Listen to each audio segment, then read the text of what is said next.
성경 한 구절 잘 아시는 말씀인데 제가 읽어드리겠습니다.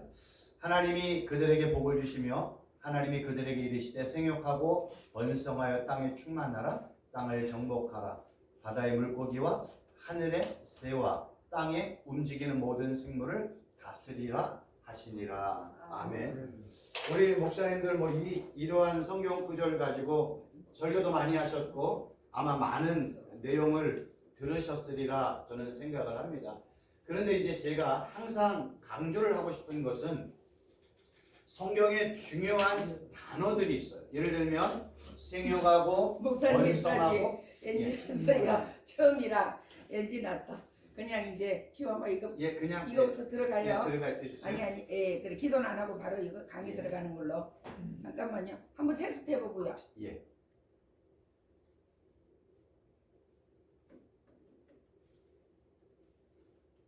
아니 이게 1분 2분 이런 게 찍혀야 되는데 그게 왜 안 찍히네?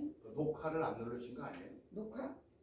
목사님 혹시 알만 좀 봐주세요. 저도 잘 모르는데 녹화. 아니 녹화를 눌렀거든요. 지금 이거 누르면 되는 건데 여기 왜 1초 2초 이런 게 나와야 될 거 아니야.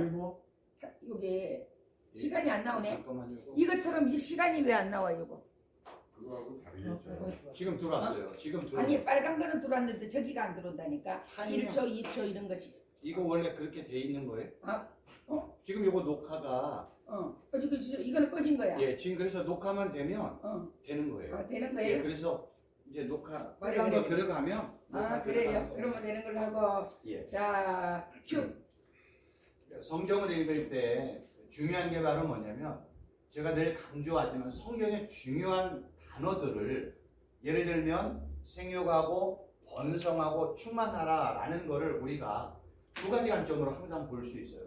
첫 번째 관점은 사전적이고 문자적인 관점이에요.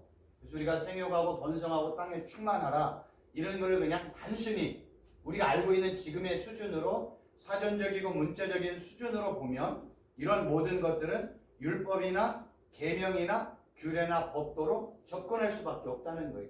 그러니까 사람과 연관하여 접근할 수밖에 없다는 거예요. 그렇다고 틀리다는 얘기는 아닙니다.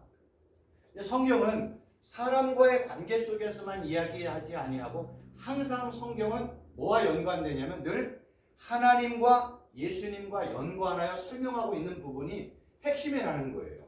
요거를 만약에 잊어버리면 성경을 우리는 그냥 사람과의 관계 속에서만 기록되어지는 말씀으로만 우리가 이해하고 적용할 수 있어요.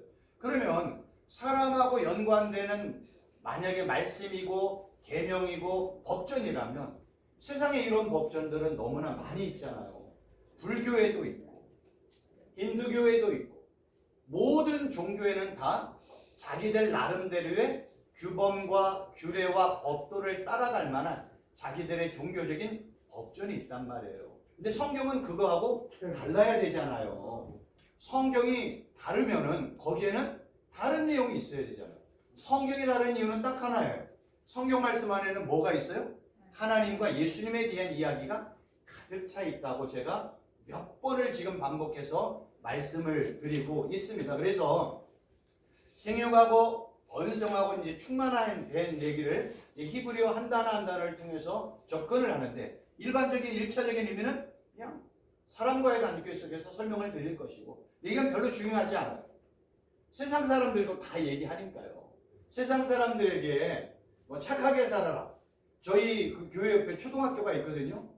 매주마다 초등학교 교장 선생님, 교감 선생님이 착하게 살아라. 도둑질 하지 마라. 남의 물건 훔치지 마라. 옆 사람과 친하게 지내라.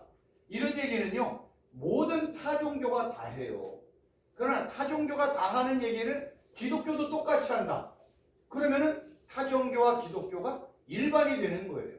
그러나 기독교에는 반드시 다른 이야기가 있잖아요. 누구의 이야기예요? 예수님에 대한 이야기, 하나님에 대한 이야기가 있다는 거예요. 그걸 어떤 분들은 구속사적인 관점으로 성경을 봐라 이렇게 이야기하는데 저는 그거를 성경적인 관점 또는 성경적인 의미로 접근을 하라고 설명을 드렸어요. 그 표현은 하나님과 예수님과 연관하여 생육하고 번성하고 충만하는 의미가 하나님과 예수님과 연관할 때는 어떤 의미로 확장되는지 반드시 이걸 알아야 돼요. 우리 목사님들은 거기까지 가야 돼요.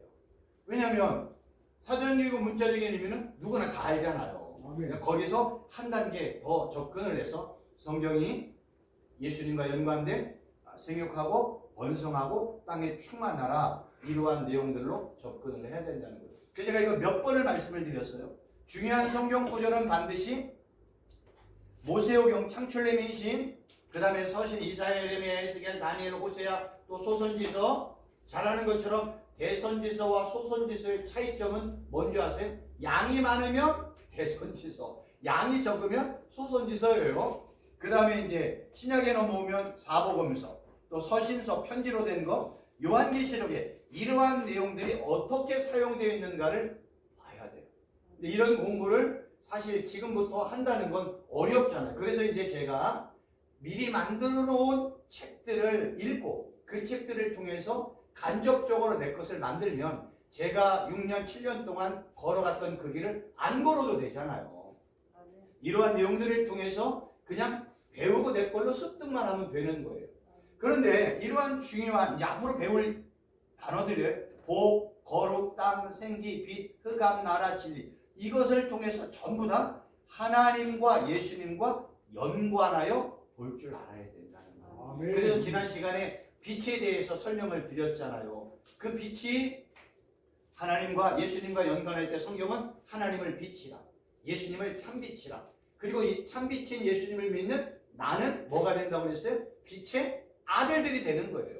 여러분 이 촛대와 등대의 역할은 뭐예요?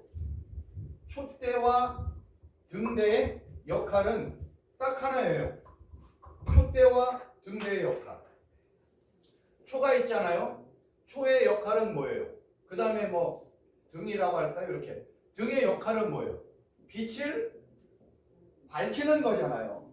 근데 성경은 예수님을 믿는 모든 교회, 조금 더 축약하면 요한계시록 7개, 에서보드 3일라에 언급된 모든 교회의 사명은 빛을 드러내는 거잖아요. 그러니까 교회의 사명은 빛을 드러내는데 그 빛은 누구예요? 예수님이잖아요. 그러니까 교회가 해야 될 일은 딱 하나야. 참빛이신 예수님을 증거하는 거예요. 드러내는 거예요. 이게 교회의 사명이요. 교회인 모든 빛의 아들들의 사명이 여기 있는 거예요. 근데 등대와 촛대의 역할이 자신을 드러내면 안 되잖아요. 우리 모든 목사님들, 모든 성도님들은 다 등대요, 촛대예요. 근데 나를 드러내면 안 되잖아요.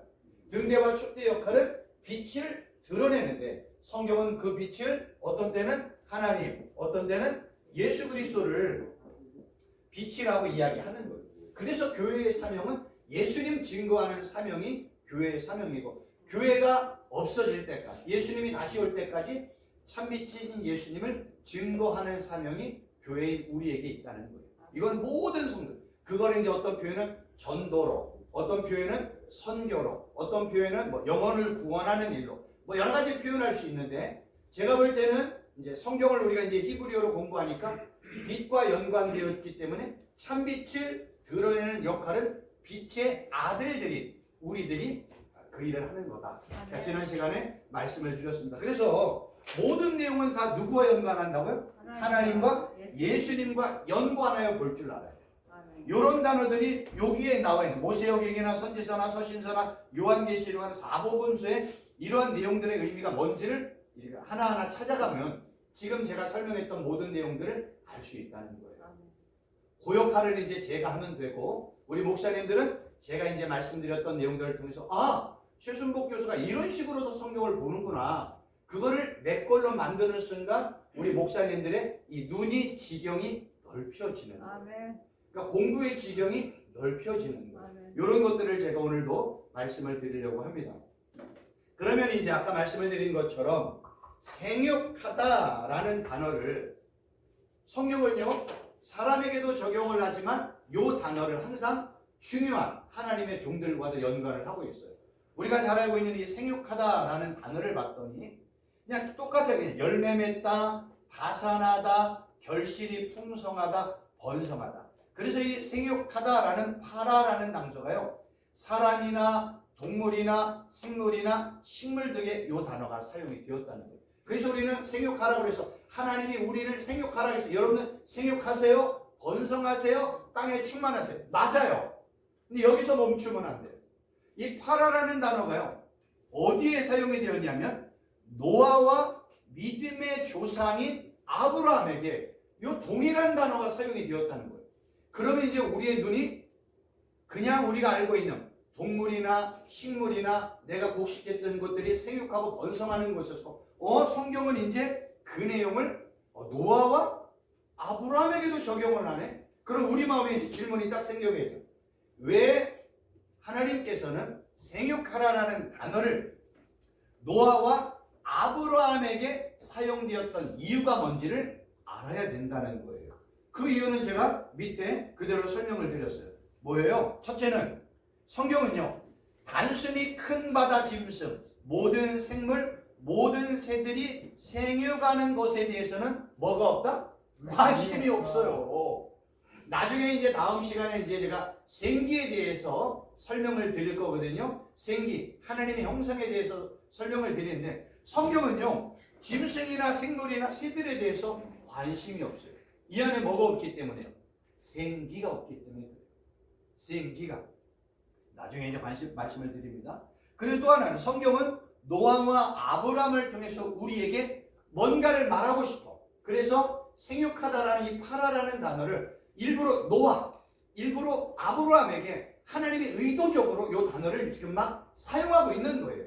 그 이유는 바로 뭐냐면 노아와 아브라함을 통해서 이 생육하다라는 파라라는 단어를 누구까지 끌고 가고 싶어요? 예수님까지 끌고 가고 싶은 거예요.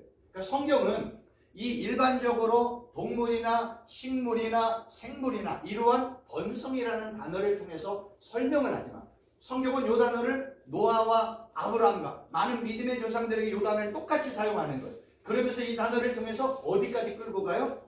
예수님에게까지 끌고 가서 뭔가를 우리에게 지금 말하려고 하고 있는 겁니다. 그 뭔가의 내용을 지금 우리가 찾아보자는 거예요.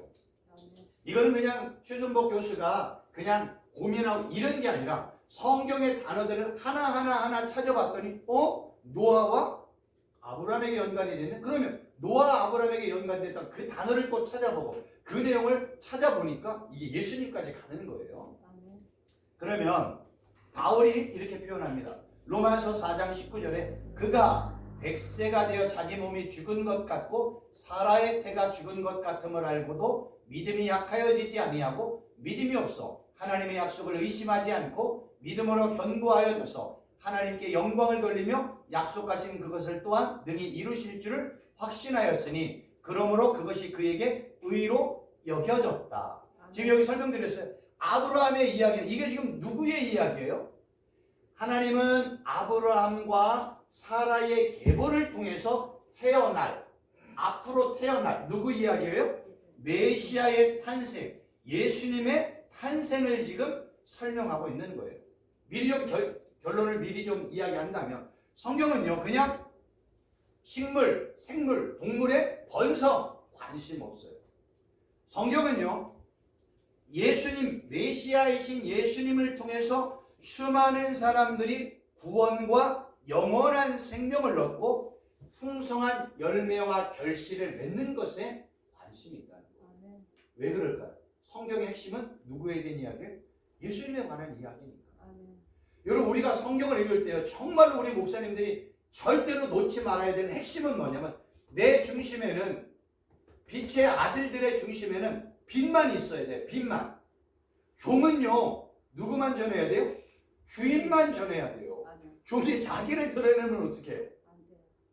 종은요, 주인만 드러내고 주인의 말만 해야 돼요. 이게 종의 사명이고 종의 역할이에요.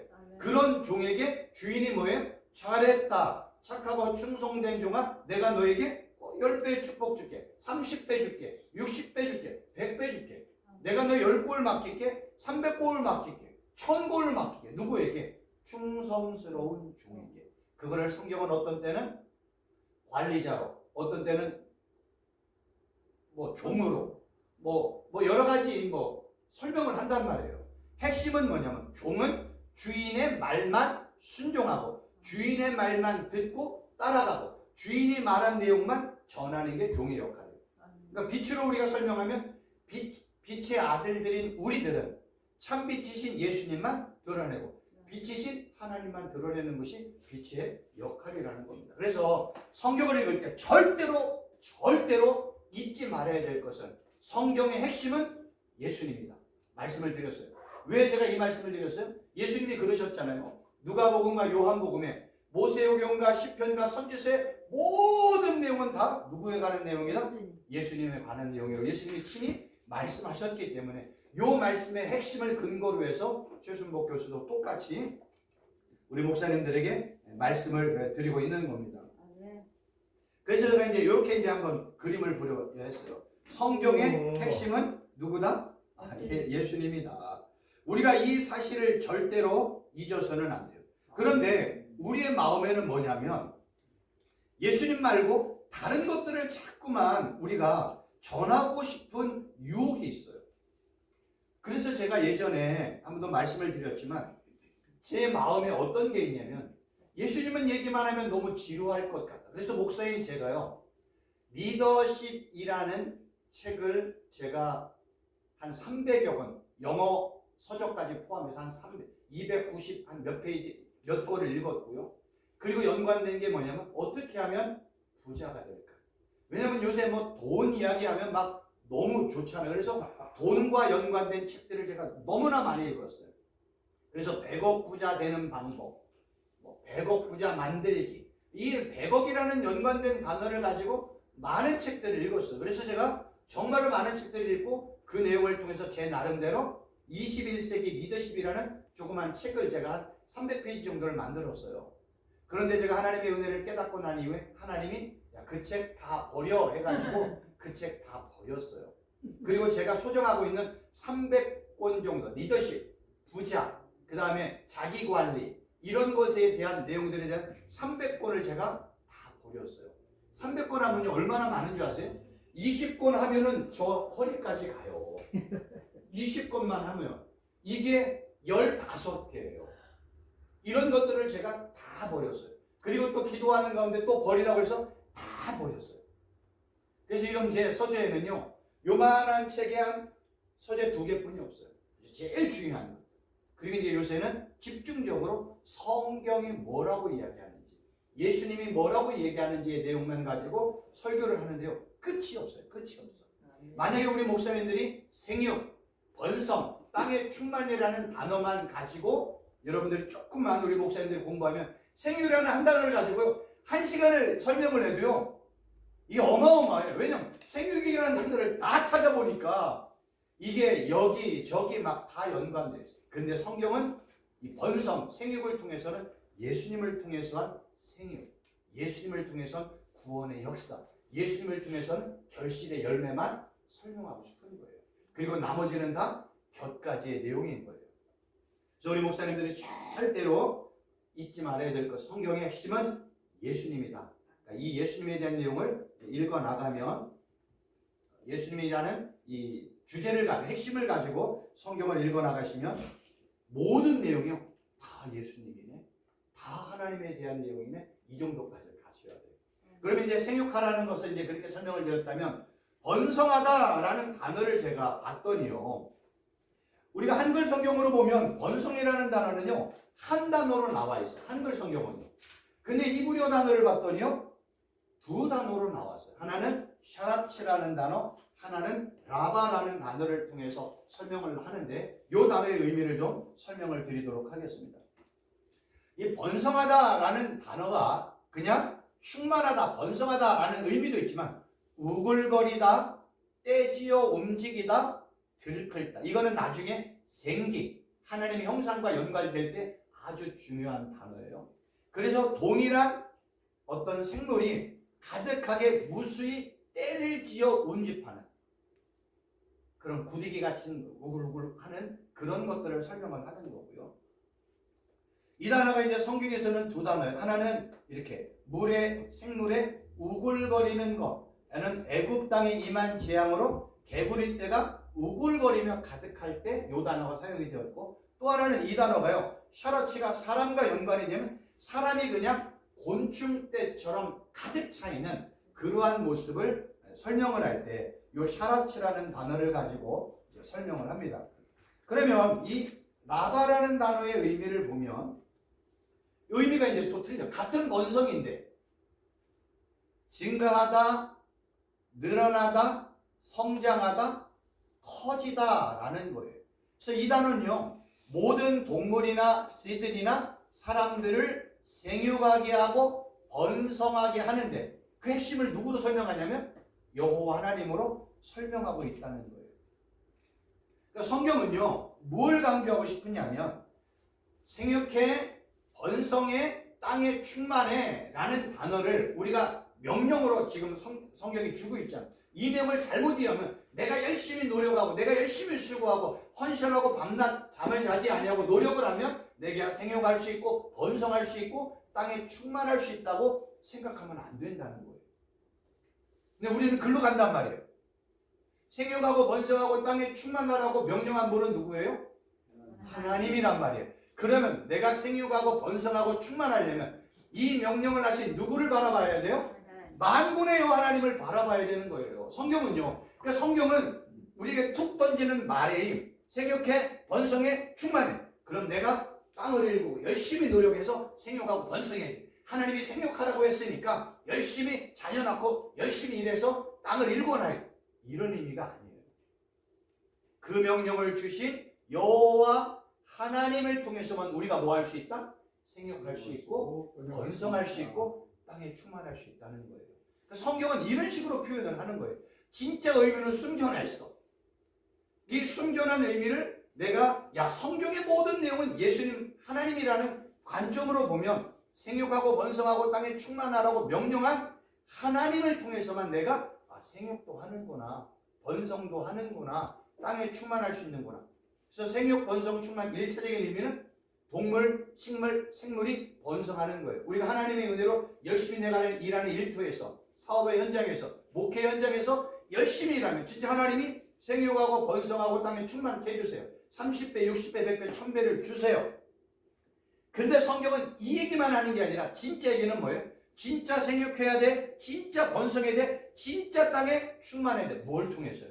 예수 그리스도를 증거함으로 생육하고 번성하고 충만하라는 거예요. 그래서 성경은 아까 번성하라는 그 단어가 노아와 아브라함을 통해서 설명을 한 거예요. 왜? 노아, 아브라함은 다 믿음의 계보잖아요. 그 계보를 통해서 뭘 설명해요? 예수님을 설명을 하는 거예요. 그래서 이제 나중에 씨라는 단어가 있어요. 이 제라라는 단어인데요. 성경은 씨는 그냥 동물의 씨, 사람의 씨, 식물의 씨 이 얘기하는 게 아니에요. 이 씨를 통해서 성경은 누구를 얘기해요? 메시아의 씨, 예수 그리스도만 이야기하고 싶어요. 그래서 성경은 계보를 통해서 쭉 나가다 보면 그 계보의 마지막 중심에는 누가 있어요? 예수님. 그러니까 성경은 예수님에게만 관심이 있어요. 그래서 생육하고 번성하고 충만하려면 결국은 어떻게 해야 돼요? 하나님이 나를 번성하게 하고 하나님이 나를 충만하게 하고 하나님이 나를 생육하게 해야 되는 거예요. 마찬가지로 우리가 한 영혼을 구원하고 그 영혼을 통해서 결실을 맺으려면 우리가 열심히 전도하고 열심히 사역하고 열심히 기도하고 열심히 성경 읽고 열심히 뭔가를 한다고 해도 될까요? 안 될까요? 안 된단 말이에요. 이게 성경의 핵심이에요. 그런데 문제는요, 누군가 열심히 기도하고 열심히 전도하고 누군가 열심히 선교했더니 되는 분들이 있단 말이에요. 그러니까 하나님의 은혜를 준 거거든요. 그런데 이걸 하나의 원리, 메커니즘이라고 해가지고, 메커니즘이 뭐냐면 하나의 어떤 원칙, 규범, 어떤 하나의 틀이란 말이에요. 그래서 어떤 분이 나는 매일 하루에 3시간씩 기도했더니 하나님이 어마어마한 부흥을 주셨다. 여러분 3시간만 기도하세요? 이런 메커니즘이 나오면 안 돼요. 어떤 분들은 매일 나는 하루에 100가정씩 가서 전단지 나눴어. 그랬더니 하나님이 한 10년 됐더니 하나님이 은혜를 줬어. 그래서 여러분들 매일 하루에 힘들더라도 월요일부터 금요일, 먼데이 투 프라이데이까지 매일 100가정씩만 전단지 좀 돌려보세요. 한 10년만 해보세요. 하나님 부흥 줄 거예요. 됐던 분들은 그런 얘기를 한단 말이에요. 그러나 성경은요, 하나님은요, 틀이 없는 분이에요. 그분에게는 맞는데 나에게는 안 맞아. 저 교회는 되는데 나는 안 돼. 그래서 틀이라는 거를 만들면 안 돼. 그런데 좋은 것들은 선용할 필요가 있다는 거예요. 그래서 예를 들어서 뭐 큐티가 좋다, 제자 훈련이 좋다, 뭐 사역 훈련이 좋다, G12가 좋다, 이거 다 해도 괜찮아요. 그런데 저거 했다고 저 교회처럼 된다는 보장은 없습니다. 저거를 하고 하나님의 은혜를 구하고 하나님의 자비를 구하고 긍휼하심을 구하고 이렇게 열심히 했더니 하나님이 내게 은혜를 베풀고 나를 긍휼히 여겨주셔서 그 방법이 통하는 거지 틀을 만들어서는 안 돼요. 만약에 틀이 존재하면 하나님도 필요가 없어요. 왜요? 틀만 있으면 되잖아요. 규범만 있으면 되잖아요. 법칙만 있으면 되잖아요. 원리만 있으면 되잖아요. 근데 성경은 그래서는 안 되는 거예요. 그래서 우리가 힘든 거예요. 그래서 성경에서는 누가 잘했던 방법은 배우는 건 괜찮아. 근데 저 교회, 저 목사님은 돼도 나는 안 될 수 있어. 그러니까 저런 과정을 통해서 하나님이 나를 따로 만들어가는 나만의 하나님의 연단의 과정이 있단 말이에요. 그건 사람마다 다 틀려요. 그래서 나에게 맞는 고난도요, 하나님이 맞춤 고난 주시는 거 알고 계시죠? 내가 감당할 수 있는 맞춤 고난. 연단도 맞춤 연단이 있어요. 저분에게 연단 준 거 저에게 주면 저는 감당 못해요. 근데 저분은 감당해. 근데 똑같은 고난은 저에게 주면 저는 못 감당해요. 그러니까 저가 감당할 만한 하나님은 전지전능하시니까. 그러니까 우리가 성경을 배우면서 하나님을 틀로 규정 지으면 절대로 안 돼요. 그럼 하나님을 내가 제한하게 되어져요. 여러분 이렇게 하면 교회 부흥하면 절대로 안 돼요. 그거는 하나님을 만홀히 여기는 거예요. 그래서 하나님은 무궁무진하시고 편지하시고 전지전능하시고 지금도 살아 역사하시고 계시는 전지전능한 하나님이시기 때문에 하나님은 절대로 틀에 넣으면 안 되고 그 하나님이 각양 사람에게 역사하는 방법을 통해서 나에게 주신 은혜를 구하는 게 그게 더 좋은 방법이라고 저는 생각을 합니다. 다른 목사님들 막 제자 훈련이나 큐티나 이런 분들은 다르게 얘기할 수 있지만 제가 이렇게 성경을 연구하다 보니까 하나님을 규범이나 틀에 마치 제자 훈련하면 교회 부흥한다, 큐티하면 된다. 어떤 교회는 돼요. 근데 모든 교회는 안 돼요. 그럼 하나님은 필요 없어요. 다 큐티하면 다 되죠. 다 제자 훈련 다 하면 되죠. 다 기도하면 다 되죠. 성경 매일 1년에 10곡 통독하면 교회가 부흥돼. 다 그러면 되죠. 그거 단기 선교 나가서 교회 한다면 다 단기 선교하면 되죠. 근데 나는 그렇게 했는데 안 돼. 그건 내가 걸어왔던 나만의 신앙의 과정 있잖아요. 그 과정을 통해서 나를 만들어 가시는 거예요. 근데 이러한 과정을 통해서 하나님이 뭘 만드시냐? 나를요, 어떤 때는 교회로 만들어요. 어떤 때는요, 나를 예배자로 만들어요. 어떤 때는 나를 기도자로 만들어요. 어떤 때는 나를요, 하나님의 나라로 만들어요. 어떤 때는 나를 하나님의 종으로 만들어요. 어떤 때는요, 나를 예수님의 신부로 만들어요. 어떤 때는요, 나를 교회의 지체로 만들어요. 어떤 때는 성전의 기둥으로 나를 만들어가요. 어떤 때는요, 하나님은 토기장이, 나는 하나님 손에 들린 진흙덩어리.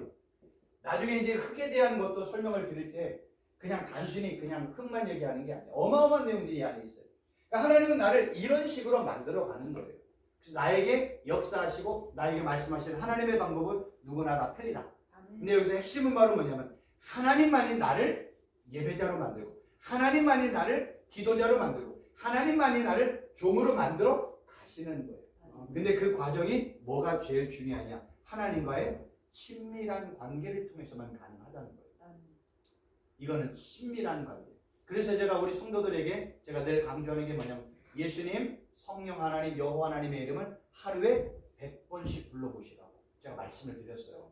우리 성도들은요, 어린아이, 초등학교 1학년 이런 애들한테 예수님, 성령 하나님, 여호와 하나님의 이름을 부르라고 제가 얘기했어요. 왜냐하면 제가 기도하는 가운데 하나님과 친밀하면 해결이 다 돼요. 하나님과 친밀하면. 근데 친밀한 방법은 누구나 다 틀려요. 그래서 제가 강조하는 건 뭐냐면 삼위일체 하나님의 이름을 자주 불러. 왜 그러냐? 삼위일체 하나님의 이름 자체가 능력이 있고 권세가 있고 그 성도는 하나님의 이름 자체가 망대요, 피난처라. 그리고 하나님께서는요, 우리에게 하나님의 능력과 권세와 하나님의 역사하심을 드러낼 때, 뭐 어떤 때는 큰 뭐 우레소리, 어떤 때는 구름, 어떤 때는 뭐 영광, 뭐 빛, 이런 식으로 설명이 되어지지만, 하나님이 피조물에게 역사하고 종들에게 역사할 때 하나님의 임재를 가장 잘 표현하는 게 뭔지 아세요? 이름이에요. 이름. 만약에 하나님이 빛이야, 그러면 우리는 빛을 보고 뭐예요? 경배한단 말이에요. 그 순간 뭐가 돼요? 우상숭배가 되는 거예요. 하나님이 큰 우레소리처럼 역사했어. 그러면 번개가 치고 천둥이 칠 때마다 사람들은 그 앞에다 뭐예요? 돼지 소머리 갖다 놓고 경배한단 말이에요. 근데 하나님은 구약 성경에 영이시잖아요. 영은 보이지가 않네. 그래서 하나님은 자신의 존재를 뭘 통해서 드러냈어요? 이름을 통해서 드러내는 거예요. 그래서 구약 성경에 하나님과 연관된 이름이 어마어마하게 많이 나오는 거예요. 하나님의 이름을 그냥 한두 개만 알면 우리는 하나님의 존재를 한두 개의 존재에서 알 수 있어요. 근데 하나님이 수십 가지의 이름을 통해서 하나님이 어떤 분인지를 소개를 해주고 있는 거예요. 아, 하나님의 이런 분이구나. 이름을 통해서 아는 거예요. 그래서 성경은 하나님을 경외하는 건 뭘 경외하는 거예요? 하나님의 이름을 찬양하는 거예요. 그러니까 하나님의 이름을 찬양하는 제일 좋은 방법은 뭘까요? 하나님의 이름을 자주 부르는 거예요. 그런데 생각보다요, 하나님의 이름을 자주 안 부르는 거 알고 계세요? 주여. 정말 그렇습니다. 제가 그래서요, 이제 얼마 있으면 한 2주 정도 있으면 기도 책자 2권이 나와요. 하나는 기도 1000번째, 하나는 기도 돌판인데, 기도 1000번째는 앞에 8면, 뒤에 8면, 16면짜리예요. 그거는 의도적으로요. 예수님, 성령 하나님, 여호와 하나님의 이름을 의도적으로 제일 앞에 넣었어요. 이런 거예요. 예수님 감사합니다. 성령님 감사합니다. 여호와 하나님 아버지 감사합니다. 우리는 그냥 예수님, 성령님, 하나님의 이름 다 빼놓고 뭐만 하면 돼? 하나님 감사합니다. 뭐합니다. 이렇게 한단 말이에요. 그런데 제가 성경을 연구하다 보니까 삼위일체 하나님을 얼마나 자주 부르고 믿음으로 고백하는 것이 하나님의 이름을 영화롭게 하고 하나님을 경외하는지를 깨닫게 되었어요. 그래서 의도적으로 예수님, 성령 하나님, 여호와 하나님의 이름을 부르라고 저희 성도들에게 제가 권면하고 있고, 우리 목사님들도 한번 시도해 보세요. 내가 하루에 지금까지 하나님의 예수님, 성령 하나님의 이름을 몇 번 불러봤을까? 10번도 안 불렀을걸요. 근데 기도 1000번째를 하면 7분에서 10분 정도 되어지는 거거든요. 그러면 최소한 100번은 넘도록 의도적으로 만든 거예요. 거기는 예수님, 성령 하나님, 여호와 하나님의 이름을 의도적으로 모든 기도 제목 앞에 다 집어넣었어요. 그래서 적어도 삼위일체 하나님의 이름을 100번은 부를 수 있어요. 10분만 기도하면, 7분만 기도하면. 그런 것들이 그냥 나온 게 아니라 구약을 연구를 해봤더니 하나님의 이름을 부르는 자가 축복을 받고 하나님의 이름을 믿음으로 부르는 자가 진짜 하나님을 경외하며 살더라고요. 그러니까 하나님은 이름을 통해서 우리에게 자신을 계시해 주는 거예요. 영이신 하나님이 자기 이름을 계시 안 해주면 우리가 어떻게 알아요? 하나님의 이름이 아무도 없어요. 우리가 알고 있는 하나님의 이름이 하나도 없어. 그럼 우리 하나님을 어떻게 경외할 거예요? 방법이 없는 거예요. 그래서 성경은 하나님의 이름을 찬양하고 하나님의 이름을 찬양하는 건 자주 부르는 거예요.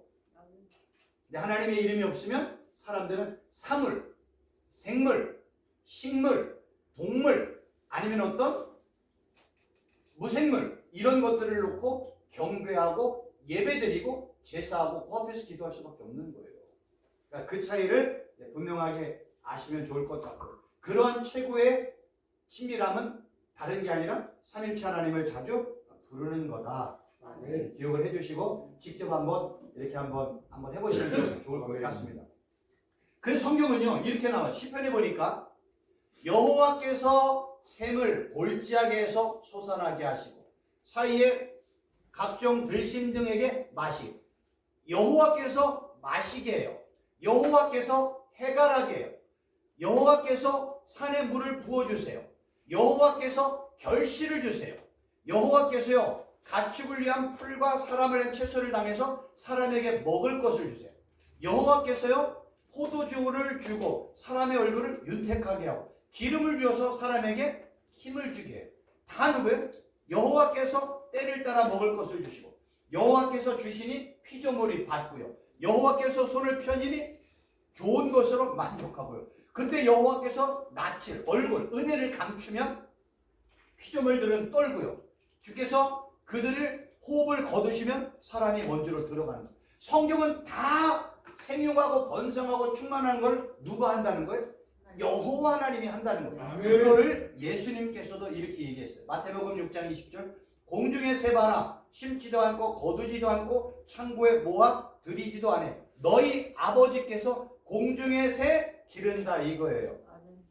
그 다음에 30절 오늘 있다가 내일 아궁에 던져있는 들풀도 하나님이 이렇게 입히는데 하나님이 이렇게 입히고 자라고 생육하고 번성하고 충만하게 한다는데 하나님은 사람에게 그렇게 하지 않겠느냐. 결국 신약 성경이 말하는 하나님, 아버지, 주님, 여호와 다 삼위일체 하나님이 생육하고 번성하고 충만하게 한다는 거예요. 우리에게 명령은 주었지만 그 명령을 일차적인 의미로 그래 열심히 한번 해봐. 열심히 해봐. 노력해봐. 수고해봐. 돼요? 안 돼요? 안 되는 거예요. 지난 시간에 천수답이라는 말씀 한번 기억이 나시는가 모르겠네요. 이스라엘 백성들이 가나안 땅에 들어가서 농사가 뭐냐면 천수답이에요. 하늘에서 물이 내려와서 땅을 일구는 것을 천수답이라고 얘기해요. 그래서 이스라엘 백성들이 하나님의 축복을 그리고 하나님이 종들을 통해서 하나님의 축복을 뭘로 표현했냐면 이른비와 늦은비로 표현을 하는 거예요. 근데 문제는 이른비와 늦은비가 때에 따라 적당하게 와야 되는 거예요. 그래서 지난 시간에 이제 말씀을 드렸죠. 그래서 하나님은 심판을 표현할 때 물로 세상을 심판할 때 물이 이른비와 늦은비가 적당하게 와야 되는 물이 너무 많아. 그 노아 홍수가 나서 물이 심판이 됐단 말이에요. 지금은 이제 겨울이지만 겨울인데 봄에 가서 씨를 뿌릴 때 봄에 적당하게 물이 비가 와야 되는데 비가 안 와. 그리고 비가 너무 많이 와. 그럼 비가 저주예요. 그래서 성경은요 이 물을 통해서 어떤 때는 하나님의 은혜를 표현하기도 하고 어떤 때는 하나님의 심판의 도구로 물을 사용하기도 한다는 거예요. 그러니까 이런 의미로 성경을 접근해야 물의 의미를 알고 또 물은 어떤 때는 성령을 또 의미하고 어떤 때는 세례를 의미하고 어떤 때는 진리의 말씀을 의미를 한단 말이에요. 이거를 그냥 내가 하나만 알면 왜 볼 수가 있어요. 이걸 성경을 전체를 보면 성경의 물이라는 통을 통해서 여러 가지 내용을 설명하고 있어요. 그걸 이제 제가 다 연구를 했으니까 있는 책의 내용을 통해서 도움을 받으시면 수고를 덜 해도 된다는 거죠. 그죠? 제가 말씀드렸잖아요. 서울에서부터 저 부산까지 가는 경부고속도로가 있는데 아유 나 최선복 교수가 얘기하는 거 뭐 내가 다 인정을 해. 근데 나 다시 땅 파고 일국 해가지고 언제 할 거예요. 제가 만들어 놓은 책만 도움만 받고 읽으면 제가 했던 7년 8년의 수고를 안 해도 되는 거예요. 그리고 제가 했던 수고 이후에서 우리 목사님들이 조금만 더 하면 저보다 앞서 나갈 수 있는 거예요. 그러니까 제가 했던 것들을 마치 내가 만든 것처럼 그냥 내 걸로 만들면 내 거예요. 그래서 책이 중요한 거예요. 남의 것을 내 것으로 사용한 건 내 거예요.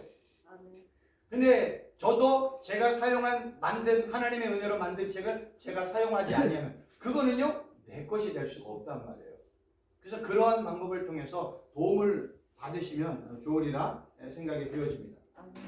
그럼 이제 충만이라는 단어를 보면 이 충만이라는 단어는요 어떤 빈 장소를 가득 채우는 거예요. 아니면 어떤 정해진 때가 완성되는 거예요. 마치 하나님의 심판이 임하면 때가 차야 되잖아요. 그래서 갈라디아서 2장 몇 절인가 때가 차네. 이때는 뭐예요? 예수 그리스도가 이 땅에 오실 때가 차는 거예요. 그때는 역사적으로 사회적으로 문화적으로 환경적으로 이런 것들이 때가 찰 때 예수님께서 그때 오셨단 말이에요. 그래서 시간의 충만 아니면 빈 장소를 채울 때 이 말레라는 단어를 쓰는데 또 하나는요 여호와 하나님이 야 나는 천지에 충만하지 않냐 이때도 요 똑같은 말레라는 단어를 사용을 한다는 거예요. 근데 이 단어가 어디에 쓰였냐면 구약 성경이에요. 엘리사를 통해서 사용을 했는데 여인이 물러가서 그의 두 아들과 함께 문을 닫은 후에 그들의 그릇을 가져오고 그는 부었더니 그릇에 다 찬지라. 이 찬지라가 말레예요. 여인이 아들에게 이르되 또 그릇을 내게로 가져오라 하니 아들이 이르되 다른 것이 없나이다 하니 곧 기름이고 그쳤다. 이 내용은 바로 뭐냐면 그 엘리사의 그 생도 중에 뭐 결혼한 생도가 있었는데 갑자기 죽었어요. 그래서 이 가난한 과부가 두 아들과 함께 살고 있을 때 엘리사에게 도움을 요청을 했단 말이에요. 그때 엘리사가 이제 기도해서 그릇 전부 다 빌려와가지고 너희 집에 뭐 있어? 기름 있어? 그래 그릇 저 이웃에 빌려와. 그래서 기름을 그 빌려온 그릇에 가득 채웠더니 그걸 가지고 팔아서 그 어려움을 위기를 극복했다. 이런 내용이란 말이에요. 근데 이거를 만약에 우리가 단순하게 사전적이고 문자적인 의미로만 이해를 하면 어려운 일이 있으면 여러분들 하나님의 용 찾아가가지고 기도하면 문제가 해결됩니다. 이것도 맞아요. 근데 성경은 충만이라는 단어를 여기서만 사용하는 게 아니에요. 성경은요, 이 충만을 어디까지 끌고 가는지 아세요? 신약 성경으로 끌고 가요. 성경은요, 충만이라는 단어를 아까도 말씀을 드렸지만 빈 그릇을 채우는데 이 단어가 사용돼요. 아까 그 말레라는 단어를 헬라어로 번역하면 플레레스가 돼요. 그러니까 말레와 플레레스는 똑같은 단어예요. 그러니까 구약의 말레나 신약의 플레레스라는 단어를 보면 충만이라는 단어예요. 근데 신약의 이 단어는요, 빈 그릇을 채우는 것, 영혼에게 성령이 충만할 때, 은혜와 진리가 충만할 때, 선행이 가득 찰 때, 악행이 가득 찰 때, 분이 가득 찰 때, 긍정적인 것과 부정적인 것에 다 사용이 됐단 말이에요. 그런데 제일 중요한 건 뭐냐면 요 충만이라는 단어가요, 뭐와 연관이 되냐면 성령 충만과 연관이 된다는 거예요. 그러니까 성경은 이런 내용을 통해서 우리에게 말하고 싶은 건 뭐예요? 충만이라는 내용은 빈 그릇을 채우고 빈 공간을 채우고 역사의 시간이 꽉 찰 때, 예수님이 다시 오실 때, 시간과 모든 것들이 꽉 찰 때 오시잖아요. 그때는 아무도 몰라요. 근데 그거를 그냥 충만, 완전이라는 표현을 쓰고 있단 말이에요. 아니면 빈 그릇을 가득 채울 때, 은혜와 진리가 충만할 때, 성령으로 충만할 때, 내 마음의 분이 가득 찰 때도 충만, 악행이 가득 찰 때도 충만, 이런 단어를 막 사용하고 있다는 거예요. 그러면 성경은 충만이라는 단어를 통해서 우리에게 진짜 말하고 싶은 것은 은혜와 진리가 충만하고 선행이 충만하고 성령이 충만에 대해서 이 단어를 사용한다면 우리를 충만케 하시는 분은 누구예요? 삼위일체 하나님이라는 거예요. 그러니까 성경은 여기까지 끌고 가고 싶은 거예요. 그래서 말레라는 단어를 헬라로 플레레스라는 단어를 통해서 뭐와 연관해요? 성령 충만으로 설명을 하는 거예요. 그러니까 성경은 그냥 생육하고 번성하고 땅에 충만하라, 이런 사전적이고 문자적인 의미로서 생물이나 식물이나 동물이나 사람에 대해서 설명하는 거 맞아요. 틀리다고 하는 거 없어요. 맞아요. 근데 이 얘기만 하냐 이거예요. 성경의 핵심은 예수님이니까. 그래서 다 하나님과 예수님과 성령 하나님과 연관해서 생육, 번성, 충만을 설명하고 있다는 거예요. 그러니까 성경의 핵심은 다 누구예요? 예수님, 하나님, 여호와 하나님, 성령 하나님뿐이 없다는 거예요. 그래서 이 충만이라는 단어가 어디에 사용이 되었냐면 하나님의 편재하심이라는 단어에 이 단어가 사용이 되었다는 거예요. 그래서 하나님의 천지에 충만하지 않냐, 가득 차 있지 않느냐, 이럴 때 또 하나는 하나님의 영광과 자비와 선과 하나님을 아는 지식이 세상에 충만할 때. 그래서 성경은 뭐예요? 하나님은 어느 곳에 있을 때 하나님을 우리는 무소부재라고 해요. 어느 장소에 있는 것을 무소부재, 하나님을 편만하게 계시는 것을 편재하심. 그러니까 성경은 하나님을 이렇게 표현해요. 하나님의 편재하심. 그러니까 하나님은 이게 펼쳐져 있어요. 그리고 하나님은 무소부재, 어디든지 다 있어. 근데 이 편재하심에 이 충만이라는 단어를 사용을 했다는 거예요. 그래서 다윗이 시편 139편 7절 10절에서 내가 주의 영을 떠나 어디로 가며 주 앞에서 어디로 피하리까? 내가 하늘에 올라갈지라도 거기 계시며 수월에 내 자리를 펼지라도 거기 계시나이다. 내가 새벽 얄배를 치며 바다 끝에 가서 거주할지라도 거기서도 주의 손이 나를 인도하시며 주의 오른손이 나를 붙드시니이다. 그러니까 내가 어느 곳에 가든지 하나님은 다 있는데 왜? 하나님은 편지하시고 무소부지하시니까. 그러니까 옛날에 뭐예요? 뭐 손오공이 뭐 어떻게 하면은 다 부처님 손바닥에 있다고 얘기하잖아요. 그건 그냥 그들 입장에서 불교 입장에서 얘기하는 거. 성경은요 모든 곳에 누가 계세요? 하나님이 계시는 거예요. 그래서 편지하신다. 그래서 세상의 모든 거는 하나님 손바닥에 있는 거예요. 아멘. 정말 그런 거예요. 아멘. 그거를 불교가 도용을 해서 부처라는 이름에 세상의 모든 것을 부처 손 안에 있다고 이야기합니다. 사실 이 모든 것에는요 하나님의 손바닥 안에서 다 역사하고 있습니다. 보세요. 우리가 한 가지 시간의 개념을 좀 아셔야 되는 게 뭐냐면 창세기 1장 1절이 있고 요한계시록 21장 20절인가요? 하여튼 마지막 절이 있어요. 요거를 시작이라고 얘기하고 요거를 끝이라고 얘기해요. 근데 요한계시 22장 끝은 아니에요. 여기 어느 순간에 예수 그리스도가 이 땅에 다시 오시는 재림의 순간이 세상의 끝이란 말이에요. 그럼 요거를 하나님 편에서 볼 때는 그냥 성경은 뭐라고 그러냐면 찰나, 순간이라고 얘기해요. 어떤 때는 먼지와 같다고 얘기해요. 역사 속에서는 이렇게 시간의 개념이 있어요. 이거를 뭐 어떤 사람은 뭐 몇 년이고 얘기하는데 여기서 그러면 요 시간이 전에는 뭐예요? 영원이에요. 그러면 시간의 끝에는 뭐예요? 이것도 영원이에요. 그러면 영원이라는 세상 속에서 시간이라는 이 지점, 시간을 만드신 하나님의 관점으로 보면 요거는 뭐예요? 아무것도 아닌 거예요. 이 관점을 볼 줄 아셔야 돼요. 그러니까 세상에 있는 모든 것들이 우리에게는 가치가 있고 의미가 있잖아요. 그래서 돈의 가치, 시간의 가치, 건강의 가치, 삶의 가치, 문화의 가치, 다 중요해요. 근데 하나님의 관점에서 볼 때는 이거는 예수님이 다시 오면 이 모든 것들 어떻게 해요? 다 사라지네요. 그리고 영원한 새하늘과 새 땅만 있네요.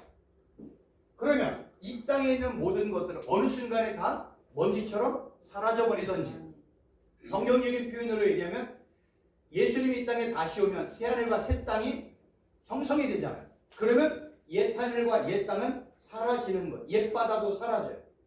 그래서 지금 우리가 알고 있는 모든 것들은 다 사라지는 거예요. 그러면 하나님 편에서 볼 때 지금 있는 이 땅의 모든 것들은 다 사라지고 불에 다 없어질 것이라면 여기에 하나님의 관심이 있다 없다? 없어요. 뭐에만 관심이 있을까요? 생명 있는 자. 요거를 다른 말로 구약적인 표현으로는 생기. 다른 말로 표현하면 성령. 요 생기와 성령은 나중에 교회가 된 같은 표현이에요. 영원한 생명이 있느냐 없느냐. 왜요? 세상이 끝나면 뭐가 있어요? 영원한 새하늘과 새 땅이 존재하니까. 그러면 예수님께서 이 땅에 오셔서 전지전능한 예수님이 이 땅에 성육신하셔서 세상을 바라볼 때 예수님의 관심은 뭐에 있어요? 영원한 하나님의 나라에 있단 말이에요. 그럼 사람들을 볼 때 아픈 사람, 병든 사람, 귀신 들린 사람, 가난한 사람, 먹을 것이 없는 사람, 그들에게 그걸 주는 게 예수님의 관심이겠어요? 그런 걸 통해서 뭔가 뒤에 중요한 내용을 숨겨놨다는 거예요. 그 숨겨놓은 내용을 찾는 것이 이런 공부를 통해서 찾아 나가야 되는 거예요. 하나님은요 떡을 줘요. 근데 그 떡을 주고 우리는 그 떡을 먹잖아요. 이 떡을 먹으면 또 배가 고파요. 그리고 얼마에 죽어요. 떡 먹다가. 성경은 예수님이 이 떡을 통해서 무슨 떡을 설명하고 있어요? 내가 생명의 떡이야. 이렇게 설명한단 말이에요. 생수를 주면서 예수님은 뭐라고 해요? 내가 생수야. 그래서 이 생수의 의미가 구약으로 넘어가면 모세를 통해서 너 이거 쳐. 반석 쳐. 반석에서 뭐가 나왔어요? 생수가 터져 나왔네. 아, 물은 반석으로부터 나오네. 그거를 고린도전서에서 바울이 뭐래? 반석은 누구다? 그리스도네. 그래서요 구약과 신약, 구약과 요한계시록, 구약과 복음서의 내용을 왔다 갔다 사통팔달이 되지 않으면 성경을 이해할 수가 없어요. 그러니까 성경은요 반석을 어떤 때는요 돌, 보석, 반석 표현하지만 그걸 다 누구와 연관해요? 예수 그리스도와 연관. 그리고 반석이신 예수님을 믿는 나는 또 베드로전서가 옷을 보니까 나는 뭐가 돼요? 나는 돌이 되는 거예요. 예수님은 산돌. 그 예수님과 연합된 나도 예수님으로 말미암아 산돌이 되는 거예요. 예수님이 참빛이잖아요. 참빛이신 예수님을 믿음으로 말미암아 나는 뭐가 됐어요? 빛의 아들들. 예수님은 산돌이네. 살아있는 돌을 믿음으로 나도 뭐가 되는 거예요? 살아있는 돌이 되는 거예요. 예수님은 하나님의 맏아들이네. 맏아들을 믿는 나는 뭐가 돼요? 하나님의 아들들이 되는 거예요. 예수님은 신랑이네. 신랑을 믿는 나는 뭐가 되는 거예요? 신부가 돼. 성경은 이런 식으로 설명이 되어 있어요. 그래서 구약과 신약을 같이 볼 줄 아는 눈이 열리면 성경이요, 다 예수님 얘기네. 다 뭐 하나님에 관한 얘기네. 이거를 눈만 저를 통해서 열려지신다면 정말로 저는 뭐 큰 바람도 없고요. 이러면 저와 함께 공부했던 시간에요 가치가 있다고 저는 진짜 그렇게 이제 감사하게 생각을 합니다. 그래서 이제 성경은 정리를 한다면 오늘 배웠던 내용들을 정리하는 거예요. 모든 만물을 충만케 하시는 분 누구다? 삼위일체 하나님. 모든 만물과 모든 사람은 스스로 생육 번성 충만하게 할 수 없다. 생육 번성 충만은 누가 한다? 삼위일체 하나님이 하신다.